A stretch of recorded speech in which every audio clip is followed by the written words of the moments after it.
Kaugnay ng pagkakasangkot umano sa droga ng ilang judge, prosecutor at iba pang kilalang personalidad. Makakapanayam natin for the record si PIDEA Director General Aaron Aquino. Magandang umaga po sa inyo, General Aquino. Magandang umaga sa iyo, Howie, at magandang umaga rin sa iyo, Cara. So sir, paano po nakalap ng PIDEA ang impormasyong kaugnay nitong mga judge at prosecutor na sangkot sa droga? Well, dalawa kasi ang listahan ng hinahawakan ng PIDEA ngayon, yung PRRD list at yung aming watch list, yung PIDEA watch list. So meron ng mga judge and prosecutors na validated ang report na nasa PRRD list. At meron din naman na nasa watch list namin na ito ay hindi pa verified, hindi pa ito validated, na meron din mga pangalan ng mga prosecutors at saka mga judges. Okay, sir, excuse me. Yung unang list, sabi niyo PRRD, I guess that's the president. Tama po yun. Yung PRRD list ay yan po yung list kung saan po lahat ng mga na-include sa list na ito ay validated na. Katulad po yung last na nilabas ng binunyag ng ating presidente, yung 46 narco list. Diyan po yung kasama po sila dyan sa PRRD list. Okay, at so dalawa yung listahan na hawak nyo. No? Yung PRRD list ay galing din ba sa inyo? Kayo din ba yung nag-validate niyan? Well, nung po, naging Director General po ako ng PIDEA, validated report na po ito. At after that, nag-decide akong i-revalidate yung lahat ng listahan. Particularly, naging focus namin dito yung mga narco-politicians. So yun po ang inuna namin, yun ang pinareote namin. Kaya lumabas dito yung 46 na ibinunyag na ating presidente. It's 1 year and 2 months in the making po yun, bago na-revalidate po yun. Okay, itong validated, no? Yung validation na sinasabi niyo, kayo mismo, you're the Director General of the Drug Enforcement Agency. Confident naman kayo dito sa validation process ng mga nasa listahan ng Pangulo?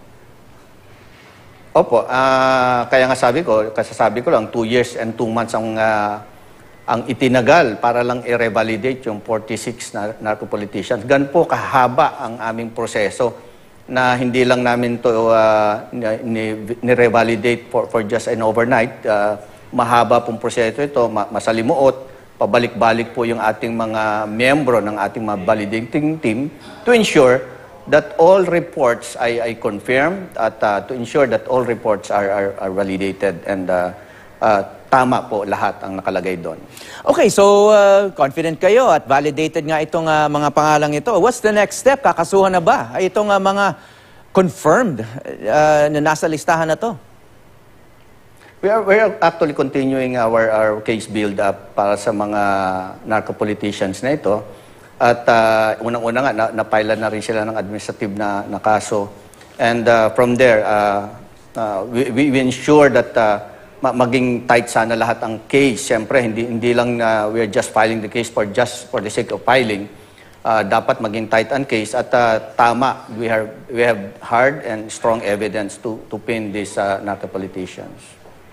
Okay, sa panayam naman po sa Super Radio DZBB, nabanggit nyo na maaring ituring na suspicious ang paglabas sa bansa ng mga politikong nasa listahan na to, itong narco list. No? May hakbang bang ginagawa ang PIDEA para mapigilan silang lumabas ng bansa? At bakit sinasabi nyo yung suspicious?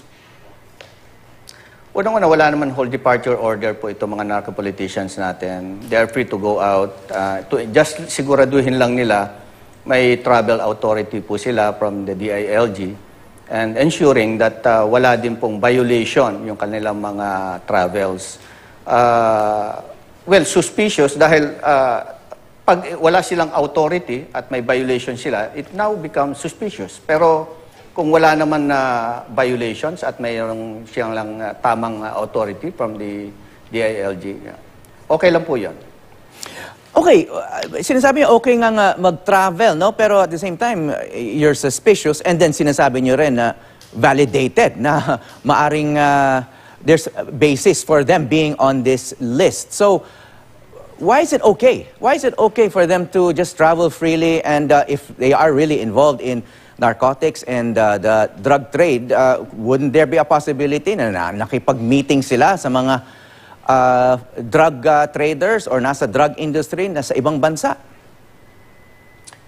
Wala naman po tayong sinasabing gano'n na gumagawa sila ng illegal na gawain pa related sa illegal drugs. But ang ano ko lang naman is that dapat meron silang tamang authority na mag-travel sila. Dahil otherwise, kung wala silang wala silang authority to travel, pwede silang pila ng administrative case ng DILG.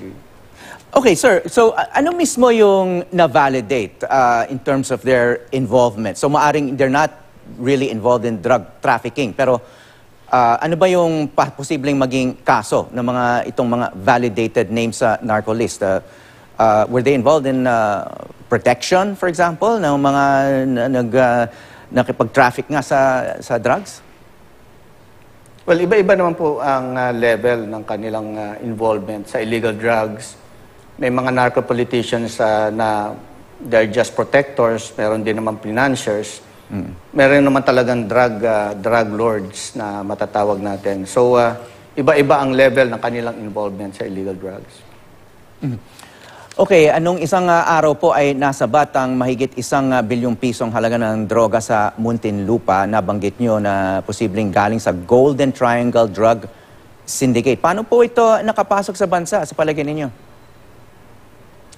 Well, nung nakita ko yung packaging nang nakuha namin dito sa Ayala, Alabang Village, nagkaroon kami ng assessment that indeed it came from Golden Triangle region precisely because they have the same packaging na mga nahuli naman ng ibang bansa. Parehong-pareho po kung ano nahuli sa Myanmar, sa Malaysia, sa Thailand, sa Vietnam, pare-pareho po ang packaging niya.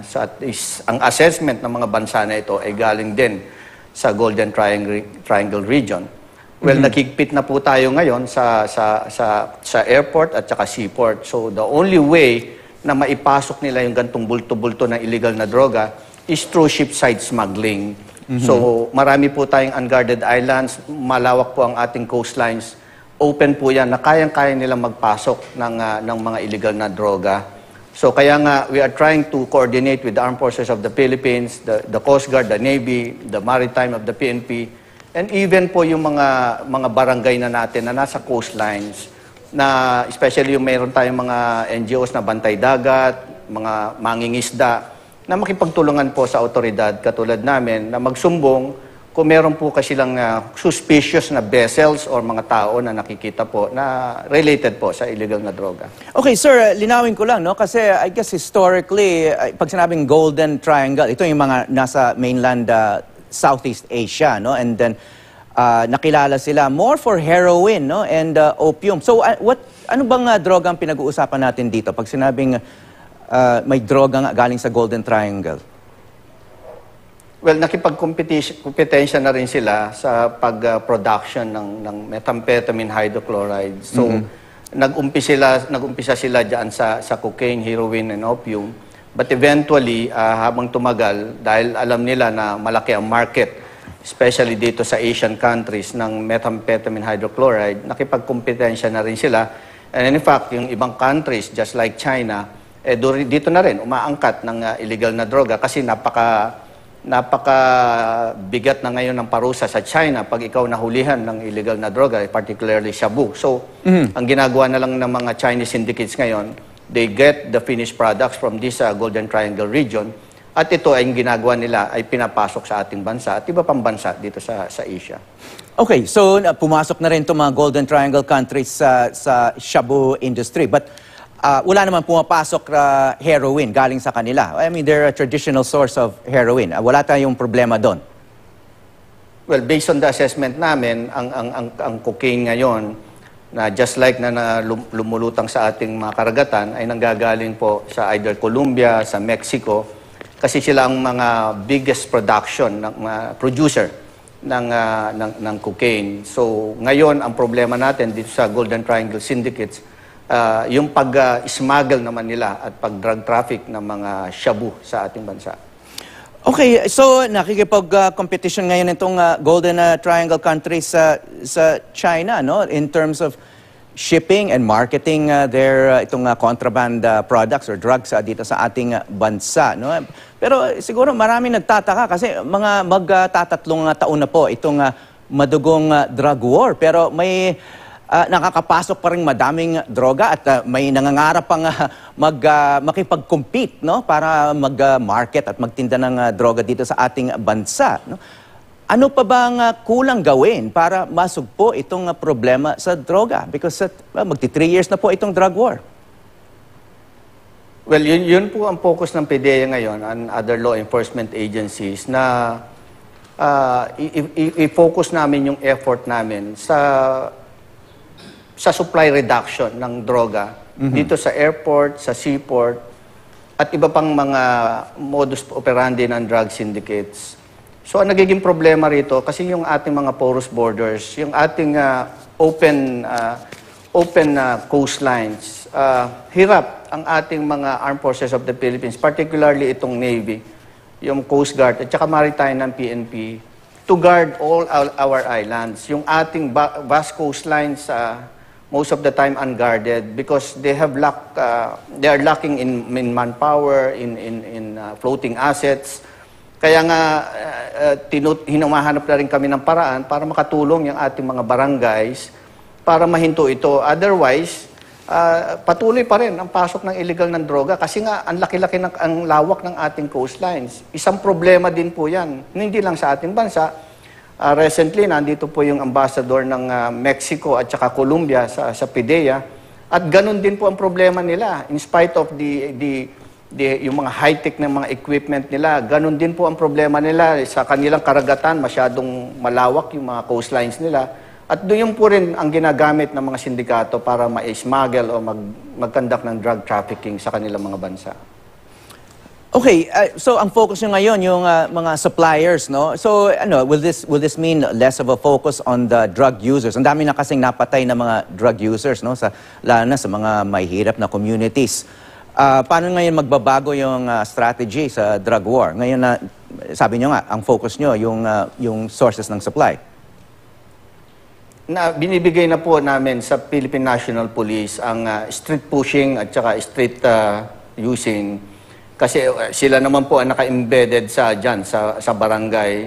Pero there are times also na yung PDEA nakikipag-join pa rin sa operations ng Philippine National Police. Pero kumbaga, ang PDEA will now focus on high-value targets and high-impact operations while the PNP will concentrate on the barangay level. Okay, maraming salamat sa inyong panahon, PDEA Director General Aaron Aquino. Thank you, sir.